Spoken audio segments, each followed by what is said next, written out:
Okay guys, so this is class number 2. The first class we were covering the entry from a touch position, and today I want to cover stance. And stance is important so that you can remain stable yet be in a position to be mobile at the same time. So if I'm in a really deep stance, for instance here, I'm not really that mobile. I can shift from side to side, I can rotate just a little bit, but I can't really move laterally without moving the feet like such, and I cannot move in a linear fashion very effectively. So like the riding stance or the horse stance is designed when you're already in a position not facing a person but to the side of them. So if person A is facing that direction to my right and I'm in this stance facing his side, then this stance could be beneficial. Okay. Now, if I'm in a regular resting posture right here and I step back like this, I'm in what we call a fighting stance. If I'm in this position and I step forward, this is still a fighting stance. So you can take the defensive movement, which is stepping back, or the offensive movement, which is stepping forward. And something about where the hands go. I like my hands to cover my midsection from shoulder to shoulder here, and not my head. I'm not really worried about the headshot. In fact, oftentimes I'll lower my hands so that they take the headshot. If my hands are out here, that's going to leave this open for them to hit and kick, and so I want to cover by just dropping my hands where my elbows rest naturally, and that's where my hands should go. If I raise them up, that requires more effort, and it leaves my midsection open. Some of the secrets to the guys from the old days who were training back in the 70s, even the 60s, the 70s, maybe the early 80s, is one of the things that one of their primary target areas were the stomach area, not the head and the neck. It's surprisingly hard to hit the head and the neck when a person's moving and they have enough distance to throw a strike at you, but they're keeping their head back and they're moving quite a bit. The midsection is a much easier target to acquire. So I like to cover the midsection, and oftentimes I might start like this, drop my hands, they take the head shot, and that's going to allow me to shoot into their midsection. And so the hands being up here is not all that important to me.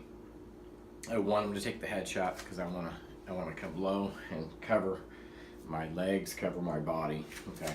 So anyway, from a ready position right here, you can take a step back, and I'm in a fighting stance, and the weight is about 50-50. About 50% of my weight's on my left leg, 50% on the right leg, and then back up into the ready position. Or I can take a step forward, and I'm still 50-50. Now facing you, if you look at my feet, when I step back, I'm stepping back not this way, but I'm stepping back in a straight line like this, and that's my fighting position. Notice my foot is not straight. So some people prefer to take this stance for punches and then rotating in for these punches. I don't do that, and I don't recommend keeping the foot straight. One thing I will say in regards to the foot position, if my foot is facing you, then I'm going to punch in that direction. If the foot is facing this way, then I'm going to punch in this direction. Okay, so if I want torque, many people will raise the heel off the ground and then rotate for a hook punch.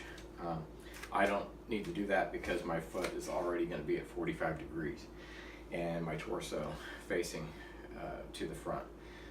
Okay, now when I torque, I'm already going to be in alignment with my leg, so my arm is going to go in the same direction as that foot, straight line. Okay, in Kempo they call that directional harmony. It's really important. So if my back foot is facing this direction and I punch this way, that's not very effective. Okay, so I want to face the foot in that direction and punch in that direction. There. Okay, that's what's really important. Okay, and that's something else too in regards to strikes. The strikes are really built in, but it's something you need to know is how to defend from strikes. It all starts with your stance. And a lot of people punch and they strike and they grapple, but they stay at the same level. And what I'm suggesting is if you are into practicing some basic strikes, That's okay. Just remember that when you're doing that, drop the weight when you're hitting. Okay, don't just stay at the same position and rotate on your axis. Drop that weight. So when you drop that weight and keep your head right above your axis, then you're going to get more power when you drop the weight into something, because you want to add another element of physics.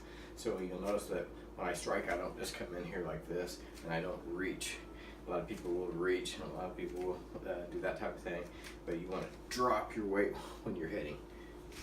Okay, you want to keep your knees bent, okay, like that. So here's the footwork for that inside entry. Number one, without the use of the hands, don't matter where the hands are, just put them where they're comfortable. I just want to show you the footwork right now. So you want to step in the straight line, right it into their center, just like this, okay? And then you want to step one more step, and then you want to rotate on the balls of your feet to the side. Again, okay, for this position here, you want to step, okay, and rotate. Now you don't need the back leg locked out or the front leg locked out. You want to keep both knees bent at the same time because you want to remain mobile. Okay, so again, when I step forward, if I'm here in this position, I step forward like this. Notice my feet, okay, and my head is down. But I'm not looking at the ground. My head's down, but I'm looking straight ahead. And then step up here like this, both knees bent, and then rotate to the side. Okay. Now one of the reasons that you're going to keep this bent is I'm doing a short step here, okay, and then I'm going to lock it out.